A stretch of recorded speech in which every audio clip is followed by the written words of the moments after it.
Code dependent کتاب کا نام ہے اور اس کی مصنفہ ہیں مدھومیتا۔ کتاب کا بنیادی سوال: جب ہماری زندگی کے اہم فیصلے کمپیوٹر کرنے لگیں تو انسان کے اختیار، آزادی اور وقار کا کیا ہوگا؟ یہ کتاب مستقبل کے روبوٹ سے زیادہ آج کے انسان کی بات کرتی ہے۔ شاعر، ڈاکٹر، ڈیلیوری کارکن، جلا وطن کارکن اور عام شہری، محنت مگر کم تحفظ، محنت مگر کم تحفظ۔ بہت سے کارکن کم آمدنی والے علاقوں میں کم معاوضے، عارضی ملازمت اور ذہنی دباؤ کے ساتھ مشکل مواد دیکھتے ہیں۔ AI مکمل طور پہ مصنوعی نہیں۔ مشین کو انسانوں کی کتابیں، تصاویر، گفتگو، فن اور محنت درکار ہوتی ہے۔ ذہین نظام دکھائی دیتا ہے، اس پیچھے کے انسان نہیں۔ غلط فیصلے کے خلاف کون؟ الگوریتم غلطی کرے تو کارکن کو اپنی بات سمجھانے کے لیے کوئی انسان نہیں ملتا۔ رفتار بڑھتی ہے مگر آزادی اور تحفظ کم ہو سکتے ہیں۔ ہر وقت نگرانی، ایپس جگہ، رفتار، اوقات اور رویہ کا ریکارڈ رکھتی ہے۔ خراب ریٹنگ یا اکاؤنٹ بند ہونے کا خوف انسان کے رویوں کو کنٹرول کرتا ہے۔ بچوں کو مستقبل کا مجرم،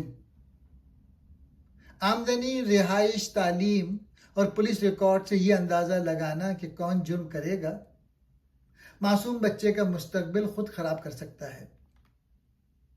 خطرناک دائرہ، زیادہ نگرانی سے زیادہ واقعات ریکارڈ ہوتے ہیں۔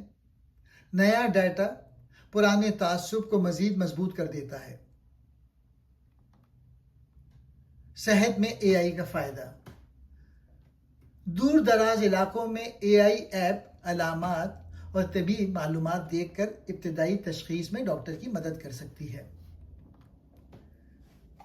ڈیٹا کی نئی نو آبادیات، دنیا بھر کے لوگوں کا ڈیٹا اور کم اجرت والی محنت اربوں ڈالر کے AI نظام بناتی ہے، مگر دولت کا بڑا حصہ طاقتور کمپنیوں کو ملتا ہے۔ تخلیقی لوگوں کا مسئلہ، مصنفوں، شاعروں، مصوروں اور فوٹوگرافروں کا کام اجازت یا معاوضے کے بغیر AI کی تربیت میں استعمال ہو سکتا ہے۔ ڈیپ فیک اور انسانی وقار، جعلی مگر حقیقت جیسی تصویر، آواز یا ویڈیو شناخت رضامندی اور وقار کو نقصان پہنچاتی ہے۔ خصوصاً عورتیں سنگین استحصال کا نشانہ بنتی ہیں۔ کوڈ ڈیپینڈنٹ کا مطلب، انسان خبر، راستہ، خریداری، تعلق، ملازمت، قرض اور خطرے کے فیصلے کے لیے آہستہ آہستہ کوڈ پر منحصر ہو رہا ہے۔ انسانی ایجنسی، جتنے زیادہ فیصلے مشین کے حوالے ہوں اتنے ہی خود فیصلے کرنے کی ذاتی اور اجتماعی صلاحیت کم ہو سکتی ہے۔ بعض نظام استعمال نہ ہو، ہر الگوریتم کو صرف مزید ڈیٹا دے کر بہتر بنانا کافی نہیں۔ بعض نظاموں کو استعمال نہ کرنا زیادہ منصفانہ حل ہو سکتا ہے۔ مزاحمت ممکن ہے، کارکن منظم ہوتے ہیں، صحافی تحقیق کرتے ہیں، وکلا حقوق کے لیے لڑتے ہیں اور محققین تعصب سامنے لاتے ہیں۔ انسان بے اختیار نہیں۔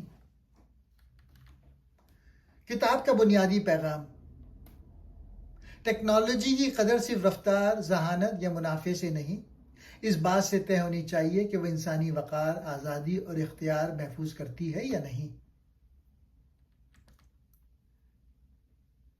انسان کو کوڈ کا خاموش تابع نہیں بلکہ ٹیکنالوجی کے مستقبل کا فیصلہ کرنے والا ہونا چاہیے۔ شکریہ۔